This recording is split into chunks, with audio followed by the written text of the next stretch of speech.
Hello there. You're now with me, Shal Chamato, for TVS English News at 5. Let's begin with the headlines today. Islamic institutions from various countries are eager to emulate Tabung Baitul Sarawak knowledge and skills, having to express their confidence in the management practice of TVS and want to implement it in their own respective countries. Dan mereka negara-negara 24 nak belajar dengan kita bagaimana menguruskan Baitul Mal. Yang pertama akan kita laksanakan ialah di Cambodia. Kerana di Cambodia ada masyarakat Islam, ia tidak begitu structured, maka kita akan bantu. Ini adalah dakwah ilham kita. Dan juga kepada negara-negara minoriti Islam yang lain di kawasan Pasifik, Australia, New Zealand, Jepun, Hong Kong, Korea dan seterusnya. Meanwhile, Abang Johari explained that the state government practices Islamic teaching in its administration through the constitutions of Medina. Dan dalam Carta Madinah ini, Perlembagaan Madinah disebut mengenai dengan tanggungjawab pemerintah Islam kepada mereka yang di bawah pemerintah orang Islam, termasuklah orang bukan Islam yang harus ditadbir dan diurus dengan penuh bertanggungjawab dan juga adil dan saksama. He said this while delivering his speech at the Sarawak Islamic Agency's appreciation ceremony at the Sarawak Islamic Complex on Thursday. Also present were Premier's wife, Dato' Amma Jumaani Tun Tuan Kubujang, State Deputy Minister of Utilities and Telecommunications, Dato' Dr. Abdul Rahman Junaidi, and State Government Secretary, Dato' Amma Muhammad Abu Bakar Marzuki. Sabah and Sarawak have been accorded the status of region and are no longer regarded as states within Malaysia, as announced by Deputy Prime Minister Dr. Ahmad Zahid Hamidi. Zahid, who is also the Minister of Rural and Regional Development, said the relocation of the Indonesian capital to East Kalimantan made the Sarawak and Sabah regions more strategic. He continued by saying the two regions are to be developed as new growth areas. Bahawa kerajaan perpaduan yang terbentuk hari ini mempunyai obligasi perundangan dan moral. Perundangan dan moral yang cukup besar terhadap Sabah dan Sarawak. Zahid, who is also the president of UMNO, said this in his policy speech at the 2022 UMNO General Assembly at the Kuala Lumpur World Trade Center today, which was attended by 2,820 delegates. Now, accordingly, the Barisan National Chairman said that the Malaysia Agreement 1963, MA63, needs to be implemented immediately. He added that even though there are some basic things which have been already implemented, there are still several things which form the basis of MA63 that need to be translated for implementation. Zahid said that the overflow of development in Kalimantan needs to be worked on immediately so that Sabah and Sarawak will develop more rapidly. Sejak 1963, Sabah dan Sarawak telah banyak menyumbang kepada pembangunan ekonomi negara dan kini adalah masa terbaik untuk kita sama-sama memajukan Sabah dan Sarawak seiring dengan perkembangan di keseluruhan Kepulauan Borneo termasuk Kalimantan.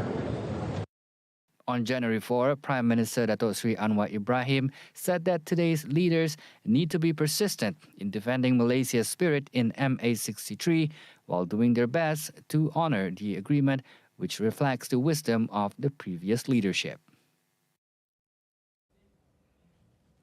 The country's tax regime needs to be revamped and to be in line with the world tax system in order to attract foreign direct investments, FDI. Deputy Prime Minister Dr. Ahmad Zahid Hamidi said, although the fundamentals of the Malaysian economy are strong, the sentiment towards the country's investment climate showed otherwise. Therefore, Zahid suggested implementing new credit incentives such as a tax holiday. He said the country's competitiveness needs to be restored so as to not be left behind by neighboring economies' pace of progress and rapid development. He said this when delivering the president's policy speech at the UMNO General Assembly 2022 today. Zahid added that among the immediate priorities are the creation of job and business opportunities, reskilling and upskilling programs, as well as job matching according to qualifications. Now, Zahid also said he has urged Minister of Foreign Affairs, Dato Sri Zamri Abdul Qadir, to continue efforts to restore Malaysia's image in the world and immediately implement drastic measures to capture the hearts of foreign investors. Now, Minister of International Trade and Industry, Tengku Dato Sri Zafrul Abdul Aziz, has also been urged to work on immediate measures to promote Malaysia as an investor-friendly country that offers a conducive investment climate. The development of women, small and medium entrepreneurs in rural areas will continue to be empowered through future joint efforts between the state government and Sarawak Dutch Consortium. Minister of Women, Early Childhood and Community Wellbeing Development, Dato Sri Fatima Abdullah said the consortium will look further into developing the quality and operation of agriculture product collection centres based on Dutch innovation and technology. According to Fatima, the initiative will indirectly open up opportunities in the global industrial market, as well as raise the value of produce from SME entrepreneurs in Sarawak. What we wanted to see is these products will be able to achieve quality standard, so graded into various qualities, and then to be marketed. But first, it must be able to fulfill the criteria that is required at the international market. So marketing is one, the quality of the product is another one, and in terms of volume also, we need to look at it so that there is enough volume for it to be sustainable. She said this after receiving a courtesy call by delegates of Agro-Marktahan Amsterdam in Kuching. She also added that the interest shown by the Sarawak Dutch Consortium in elevating the development of farmers is in line with the state government's efforts to empower the socio-economic status of the said groups. At the same time, this can also realize Sarawak's vision of becoming a main food exporter in Malaysia and globally by 2030.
Welcome back.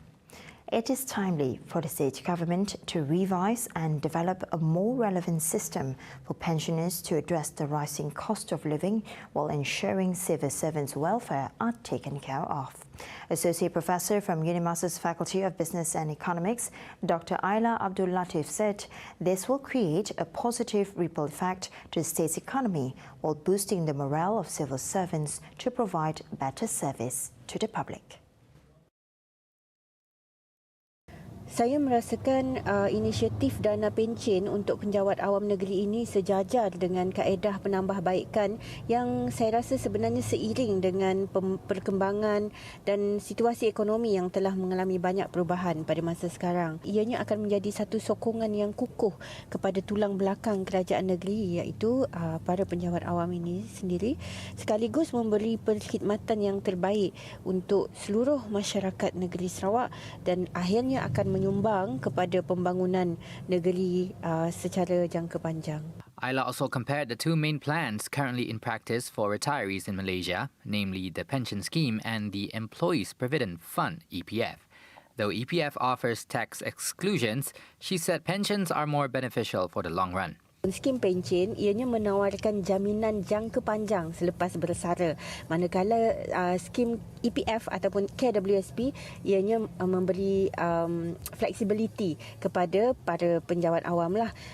Dan kita semua tahu bahawa golongan penjawat awam yang memilih pencen, skim pencen, rata-ratanya mereka akan mempunyai lebihan pendapatan ataupun disposable income dalam sekitar 11 hingga 15% berbanding dengan mereka yang mencarum.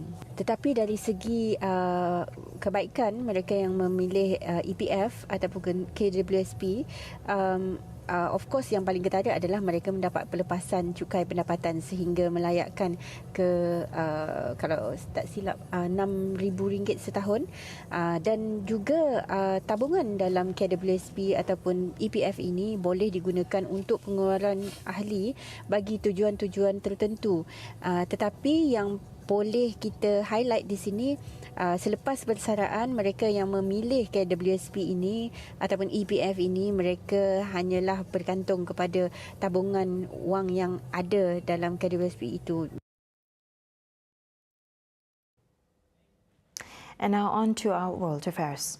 At least 6 people were killed in central Alabama on Thursday as thunderstorms and at least one tornado swept through the region.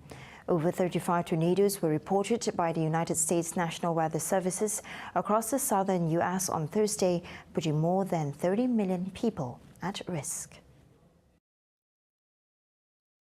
The National Weather Service added a large and extremely dangerous tornado caused widespread damage to Selma, Alabama. All of the reported tornado deaths in Alabama occurred in Autauga County, located between the cities of Montgomery and Selma in the center of the state. Local officials say they are still searching for bodies. The storms have caused blackouts for more than 147,000 residents in Alabama, Georgia, Tennessee, and the Carolinas by Thursday evening. Video posted online shows high winds causing major structural damage to buildings in Georgia and Mississippi. The governors of Alabama and Georgia have each signed state of emergency declarations. After a brief respite on Thursday, officials in California say that more storms are forecast to pick up on Friday night and over the weekend.